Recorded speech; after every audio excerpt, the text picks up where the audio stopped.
The need to tackle global challenges arising from oil price fluctuations, insecurity, social economic disparities that has caused poverty for the populace was the essential of the 2 days stakeholders dialogue.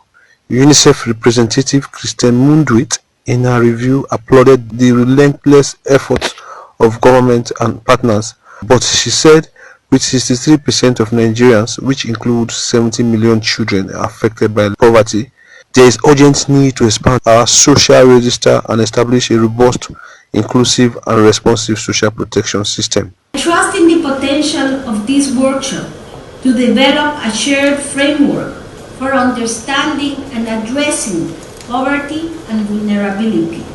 So let us work today towards a future where the narratives of millions of Nigerians like Tutu or Omar transform from hardship to hope and prosperity.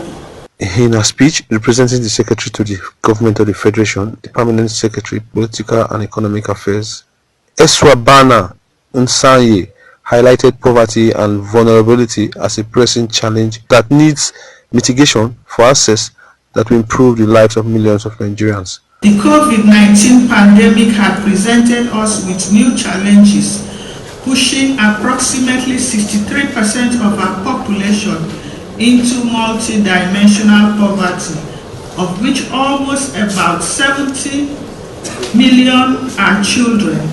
The 2 days workshop is aimed at developing a shared framework for changing poverty and vulnerability to hope and prosperity. Chuka Muhai, ITV News.